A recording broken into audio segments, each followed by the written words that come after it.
Welcome everybody to my second Halloween video. I hope you enjoyed the first one. It was a lot harder to make than I originally intended for it to be. I actually thought when I was thinking and planning up the Dracula video, I was like, yeah, I can make that one under 20 minutes, and wasn't that at all. But if you haven't seen the Dracula video, I'll put a link to it somewhere on the video, so you can go check that out. But this second one is going to be sort of a preview for the last two that I'm going to do.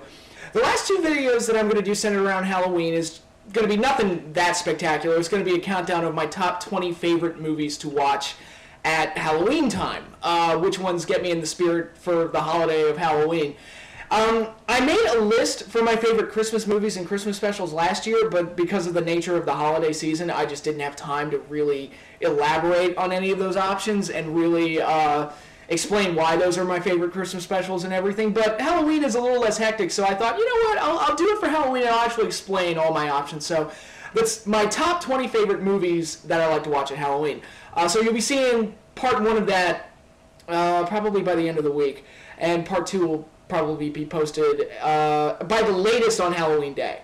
But I hope to finish it before then. But the preview for that I'm going to do here, there are other things besides movies that kind of get me in the spirit for Halloween season, and I thought it'd be cool to kind of look at those as well. They aren't really movies, they're more animated shorts, TV specials, and things of that nature, and I thought it would be interesting to look at those as well. It's only 4 things, so I thought I could go ahead and cover those real quickly. None of them are books, I should point that out, because that would be a whole other thing in and of itself, talking about Bram Stoker's Dracula, Mary Shelley's Frankenstein, The Exorcist, even Batman The Long Halloween, which is probably my favorite Batman comic that I've ever read, just for the way it's presented and the way it's handled and everything.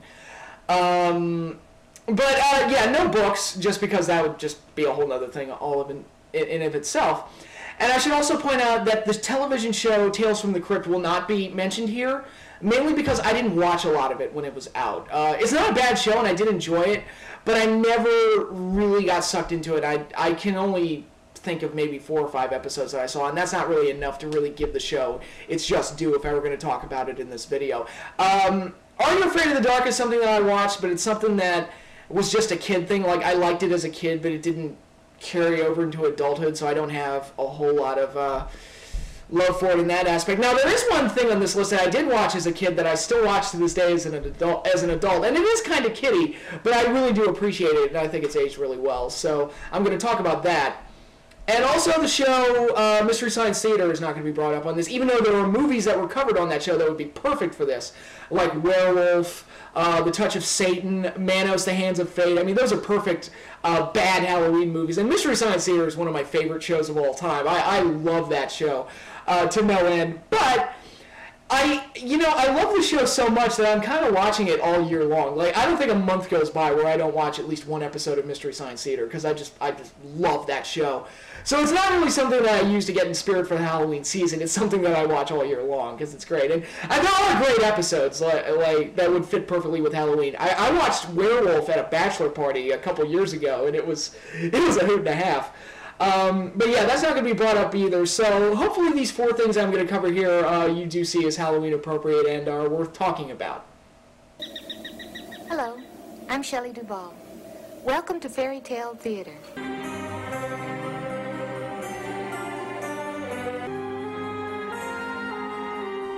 Now, for those of you that grew up with Fairy Tale Theater like I did, God bless you, your childhood was awesome. These specials, which were created and conceptualized by Shelley Duvall, were aired on Showtime, I believe.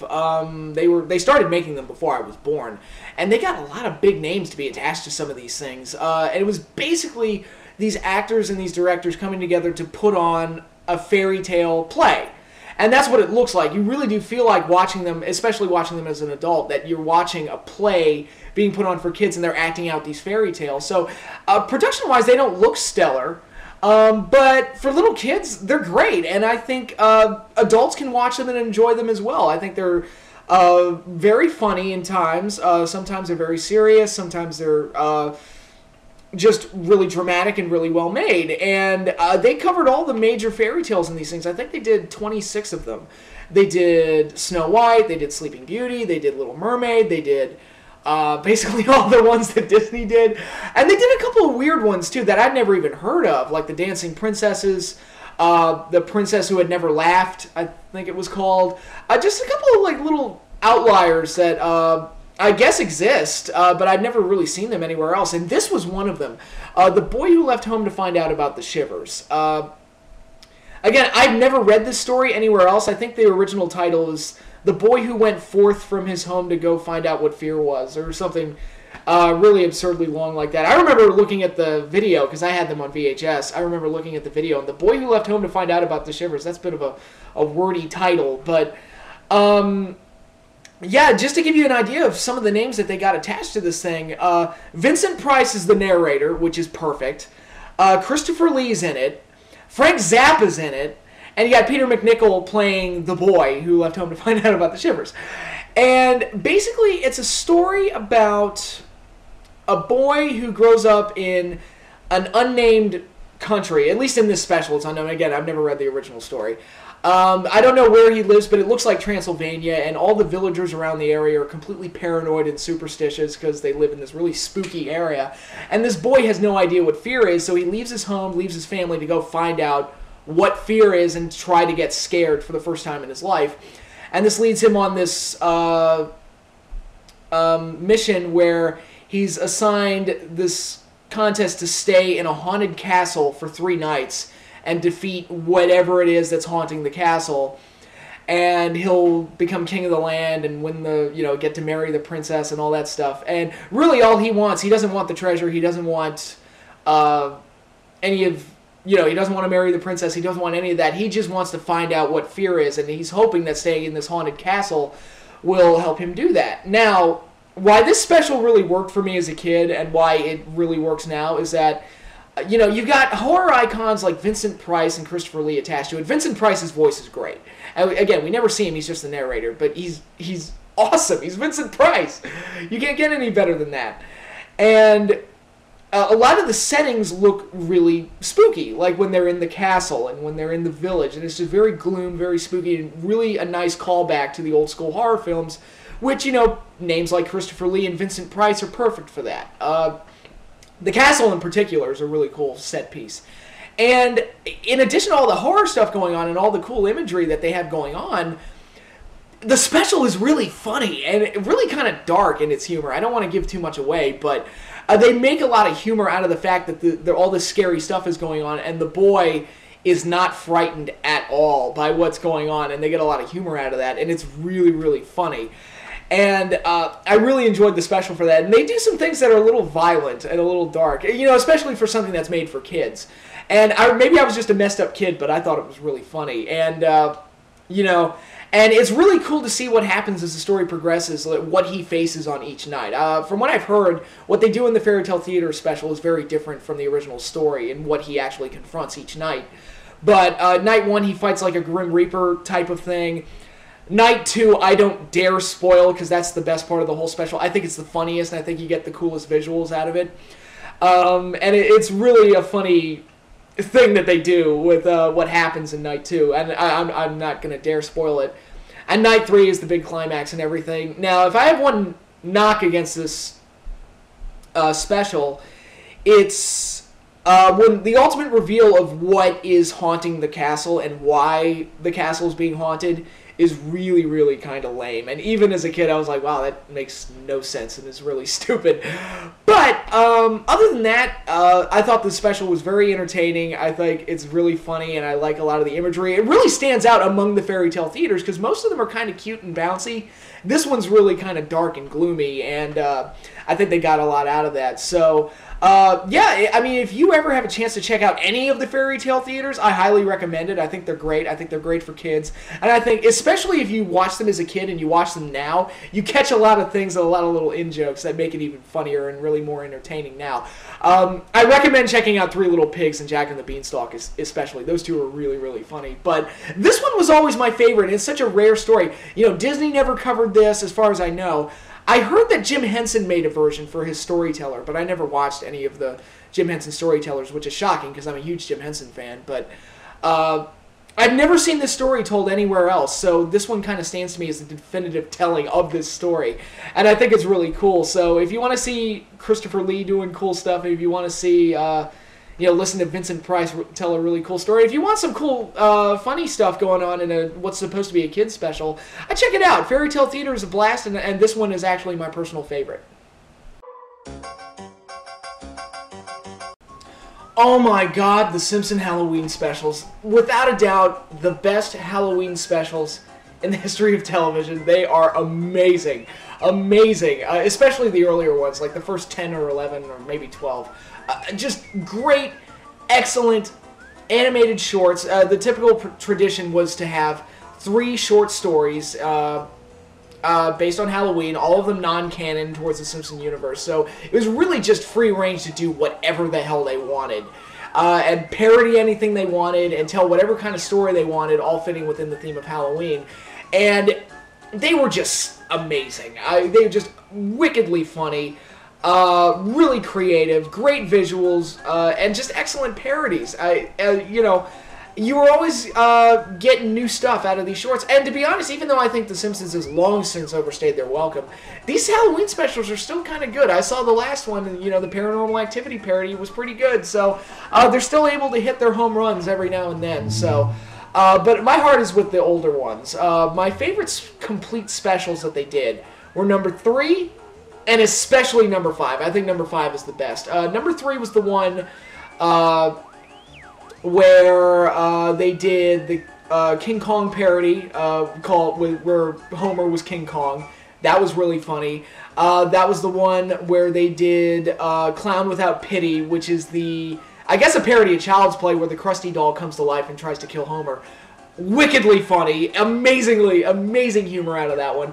And the third short that they did was the one with the zombies, which, I mean, that one was one of the more quotable ones with, Dad, you killed Zombie Flanders. He was a zombie. Again, amazingly funny stuff. And number 5, which I think is the best, you had the Shining parody, which was awesome. I think the best short that they ever did in those Halloween specials. Everything about that short, just an absolute perfect parody of anything. Even if you've never seen The Shining, it is amazingly funny and amazingly well done. Then they did the Time and Punishment, which I think is the second best short that they ever did on these Halloween specials. And that was like a Looney Tunes situation where Homer kept going back in time and altering the future. Well, he would do something in the past that would alter the future, and every time he would return to the present, it would just be a new surprise after surprise after surprise. It was just really fast-paced and really funny. And the third one was the Nightmare Cafeteria one, which was by far the weakest of the 3, but still very good, where the teachers at the school become cannibals and, try to eat Bart and Lisa.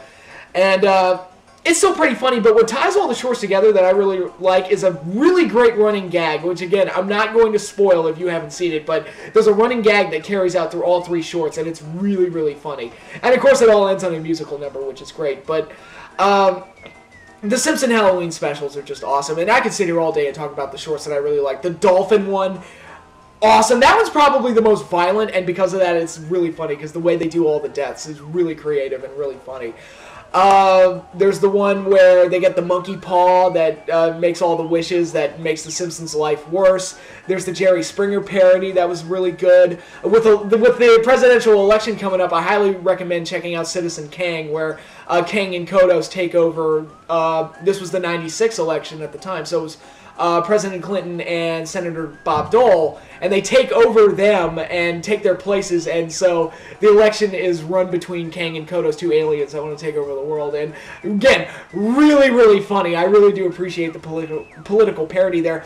And I do have to say, I look forward to seeing Kang and Kodos every year. I think they're really, really funny, and I think the best use of them came in the Time and Punishment short, even though it's one of their quickest and most nonsensical uses. That was the best use of them, I think. That's the one that gets me to laugh the hardest anyway. But yeah, I mean, they've done just about everything you could possibly imagine. Groundskeeper Willie played Freddy Krueger in one.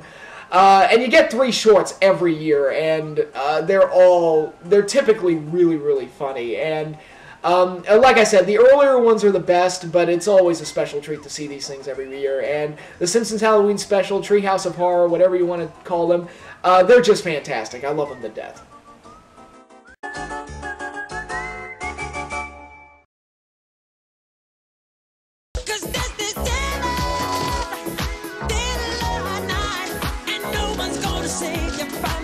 here to say about this. It's fucking Thriller.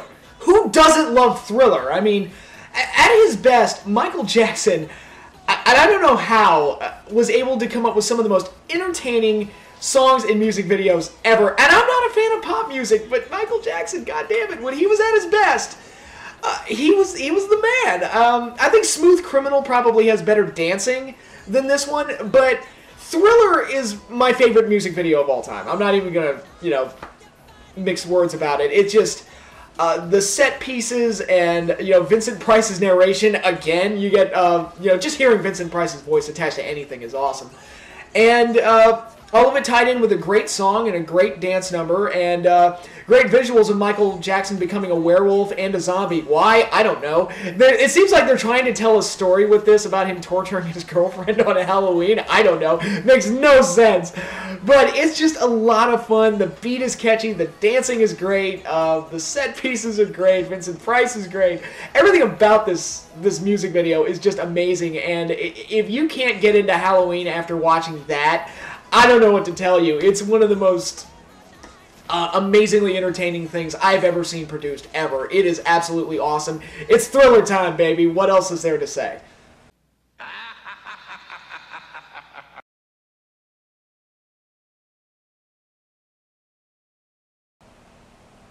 Now, what could possibly top Thriller? How about this?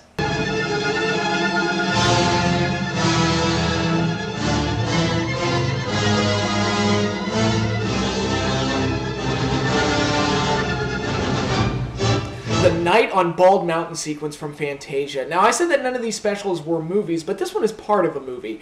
And Fantasia is one of my favorite Disney movies. I think it's just a wonderful showcase of both great animation and great music as well. I thought it was brilliantly constructed how they put all these shorts together to make a nice, artful experience movie. And the Night on Bald Mountain sequence is by far my favorite. They take two classical pieces of music, The Night on Bald Mountain, by composer, I hope I pronounced this correctly, Modest Mussorgsky, and I know I butchered that, but whatever, and Ave Maria by Franz Schubert, and two great pieces of music that clash with each other, and that's what this short is about. It's about conflicting images and the conflict between good and evil, and as the intro to the short says, the composer says, or the conductor, I'm sorry, says that the short is about clashing the profane with the sacred, and it really creates a lot of great imagery. In the Night of Bald Mountain part of the sequence, you get a lot of ghoulish, evil, scary, terrifying images involving Satan and his minions. And I know that Disney,